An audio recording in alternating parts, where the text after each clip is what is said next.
Hello students, I am Arvind Kumar, PhD Physics from Suraj School, Rewari. Today we will discuss the third unit of 12th class, that is magnetic effects of current and magnetism. Here we will study the magnetic behavior of current. कि current में भी magnetic properties होती हैं इसके surrounding में, तो उन magnetic effects के बारे में पढ़ेंगे. तो यहाँ पे थर्ड यूनिट हमारी टोटली किस पे बेस्ड होने वाली है? मैग्नेटिक बिहेवियर पे बेसिकली.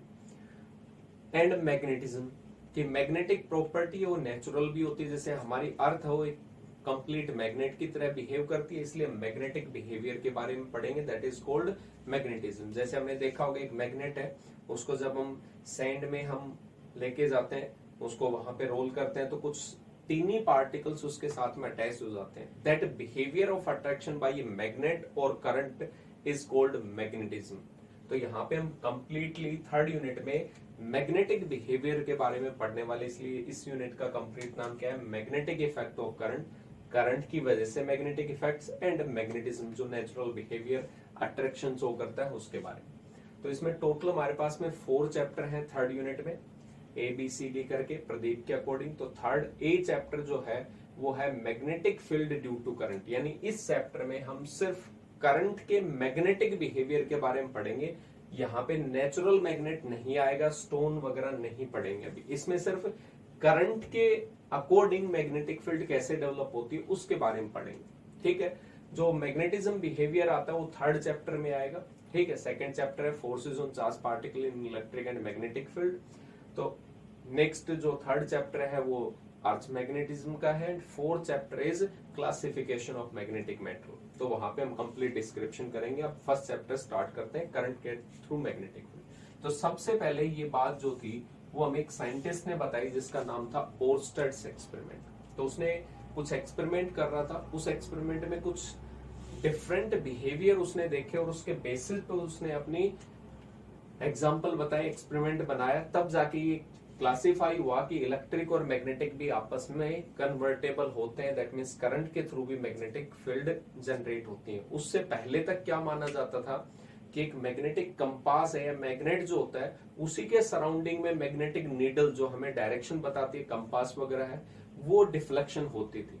लेकिन इसने एक एक्सपेरिमेंट किया, उसमें वो मैग्नेटिक नीडल जो थी करंट की वायर के पास रखी हुई थी और वो डिफ्लेक्ट हुई. अब डिफ्लेक्ट तो किसकी वजह से होगी? मैग्नेटिक फील्ड की वजह से. इसलिए उसने एक्सपेरिमेंट किया और उस एक्सपेरिमेंट के बेसिस से हमें पता चला कि करंट के आसपास भी मैग्नेटिक फील्ड जनरेट होती है, बस वो वीक होती है. ठीक है. उसको आगे स्ट्रॉन्ग बनाना भी सीखेंगे थ्रू सोलेनोइड एंड टोरॉइड के थ्रू. तो ओर्स्टेड ने एक एक्सपेरिमेंट किया. उसने सिंपल सा एक रेजिस्टेंस, एक बैटरी, एक की कह सकते हैं, एक एमीटर लगा सकते हैं ज्यादा से ज्यादा करंट को मेजर करने के लिए. ये पॉजिटिव, ये नेगेटिव. यहाँ पे एक वायर है. ठीक है. ये वायर मैंने मान लिया यहां से A पॉइंट और ये पॉइंट B. ये एक वायर है. ये एक्सपेरिमेंट कुछ नहीं है, सारी अरेंजमेंट है वो सिर्फ ये बताने के लिए कि हाँ करंट चल रहा है, करंट कुछ ना कुछ आ रहा होगा इस वायर में और A से B की तरफ गया है. जैसे उसने यहां पे मैग्नेटिक नीडल रखी है, मैग्नेटिक नीडल में एक पोर्शन है वो डार्क होता है, that means that is north pole. और वो पोल कौन सा होता है?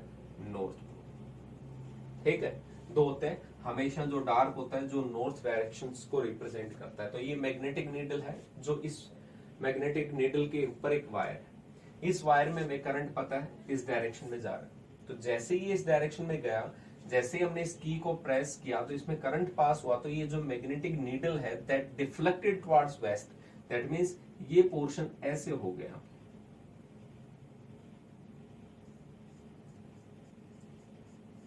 ये जो डार्क पोर्शन था, नॉर्थ पोल था, वो वेस्ट डायरेक्शन की तरफ शिफ्ट हो गया. यहाँ पे ये दूसरा.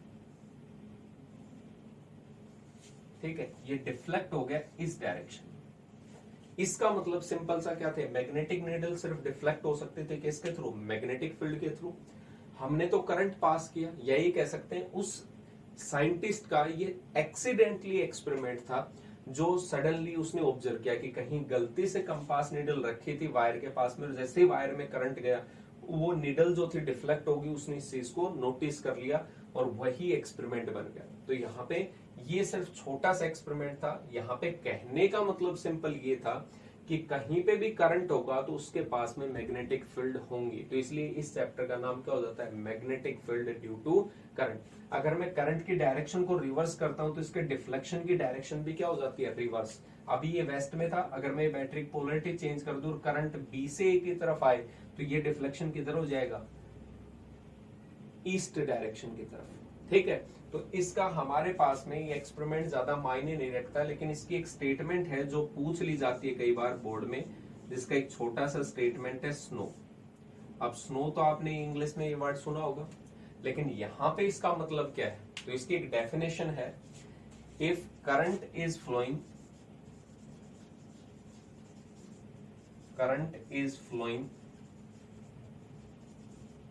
from south to north, from south to north direction, south to north,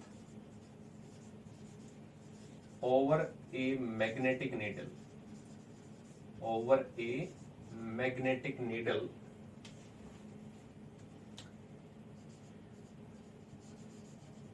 then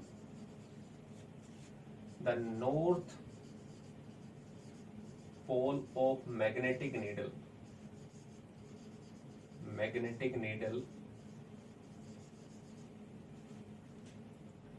deflects toward west, deflect towards west। अब यहां पे अगर देखें तो इसमें दो तीन स्टेटमेंट आ गई, एक साउथ है, साउथ के एस पे हम फोकस करें, नॉर्थ, नॉर्थ के एन पे, ओ ओवर था, एंड वेस्ट। तो यहाँ पे चारों को मिलाते हैं कि करंट जो जा रहा था वायर में वो किधर जा रहा है, साउथ से नॉर्थ डायरेक्शन में। तो क्या होगा, एक मैग्नेटिक नीडल जो वायर के नीचे रखी है, ये कहें wire is placed over the magnetic needle, ऊपर रखा हुआ, ओवर। तो उस मैग्नेटिक नीडल का जो नॉर्थ पोल होगा वो डिफ्लेक्ट किस डायरेक्शन में होगा, वेस्ट में होगा। तो इन वर्ड को मिला देते हैं तो वो बन जाता है स्नो। इसका मतलब ये था सिंपल। तो ओर्स्टेड ने बताया कि डिफ्लेक्शन होती है करंट के थ्रू मैग्नेटिक नीडल में, दैट मींस करंट प्रोड्यूस करता है मैग्नेटिक फील्ड को। और यहाँ पे स्नो का मतलब था करंट अगर फ्लो कर रहा है साउथ टू नॉर्थ डायरेक्शन, ठीक है, over a magnetic needle, then north pole of the magnetic needle deflect towards the west, that means snow. तो यहाँ पे सिंपल सा स्टेटमेंट था और हम इसी के बारे में पढ़ते हैं बेसिकली। ठीक है, हमारे यहाँ जो टॉपिक था, चैप्टर का स्टार्टिंग था, उसने हमें क्लियरिफाई कर दिया कि करंट होगा तो इसका मतलब मैग्नेटिक फील्ड होगी। अब बात आती है कि इसका एक दूसरा नाम भी होता है जिसको हम एम्पियर्स स्विमिंग रूल भी बोल सकते हैं, वो भी ओर्स्टेड एक्सपेरिमेंट है, नेम चेंज करके पूछा जा सकता है। वैसे तो इसमें पूछने लायक कुछ है नहीं, बाकायदा 1 मार्क्स में एक डेफिनेशन आई है, what do you understand by snow. तो स्नो का मतलब आपको बताना था, एक बार बोर्ड के एग्जाम में पूछा। अब बार बार हम ये बात कर रहे हैं कि मैग्नेटिक फील्ड, मैग्नेटिक फील्ड, तो मैग्नेटिक फील्ड के बारे में डिस्कस करते हैं। तो यहाँ पे मैग्नेटिक फील्ड, अब ये भी डरने की जरूरत नहीं है आपको, ठीक है, ये डरने की जरूरत नहीं कि मैग्नेटिक फील्ड क्या होता है। आप ग्रेविटेशनल फील्ड पढ़ चुके हो, इलेक्ट्रिक फील्ड पढ़ चुके हो, तो मैग्नेटिक फील्ड कौन सी बड़ी बात है। फील्ड मतलब आपको बता रखा है स्पेस और region around a certain thing. अगर मैं इलेक्ट्रिक की बात करता तो वहां पे कहता है चार्ज के सराउंडिंग में, अगर मैं ग्रेविटेशन की बात करता हूं तो मास के सराउंडिंग में। यहाँ पे किसकी बात करेंगे, मैग्नेट की। मैग्नेट भी हो सकता है कि आप एक नेचुरल मैग्नेट लेके आए, एक स्टोन होता है लोड स्टोन टाइप में, तो उसके सराउंडिंग में भी वो टीनी टीनी पार्टिकल्स को अट्रैक्ट करता है, उसका कुछ रीजन होता है जहां तक कि वो पार्टिकल को अट्रैक्ट कर सकता है, तो इसका मतलब वो मैग्नेटिक फील्ड। लेकिन अभी अभी हमने पढ़ा कि करंट होगा, उसके सराउंडिंग में भी कुछ स्पेस होता है जहां तक ये मैग्नेटिक नीडल डिफ्लेक्ट होती है। अगर ये नीडल जो है वो बहुत ज्यादा डिस्टेंस पे रखेंगे तो नहीं डिफ्लेक्ट होती, तो इसके सर्टेन नियर अबाउट जो है वो कुछ रीजन होता है जहां पे मैग्नेटिक इफेक्ट्स है वो शो होते हैं। तो इसलिए मैग्नेटिक फील्ड की डेफिनेशन क्या होगी, द स्पेस और रीजन, स्पेस और region, REGION, region around a. अब किसके अराउंड में, दो हैं हमारे पास में, मैग्नेट ओब्लिक करंट, दो चीजें हैं जिसके सराउंडिंग में आपको इफेक्ट देखने को मिलेगा।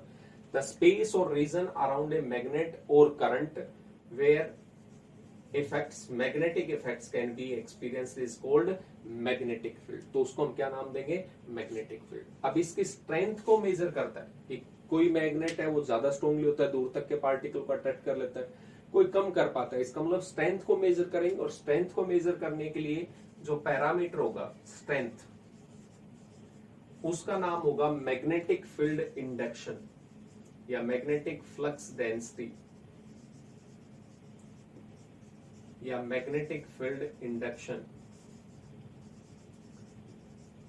या हम सिंपल लैंग्वेज में कह सकते हैं इसको, जब नॉर्मल आप बोलते हो मैग्नेटिक फील्ड, तो वैसे तो स्पेस और रीजन होता है, लेकिन कहीं पे मैग्नेटिक फील्ड नॉर्मली लिखा होता है तो भी हम स्ट्रेंथ ही मेजर करते हैं कि कौन सा कितना ज्यादा पावरफुल स्पेस और रीजन हो उसके राउंड में।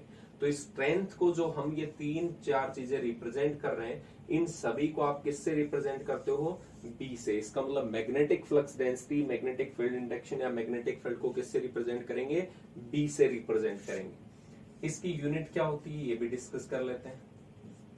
तो यूनिट जो होती है वो ऐसा ही यूनिट होती है इसकी, जिसका नाम होता है टेस्ला। क्या नाम होता है? टेस्ला।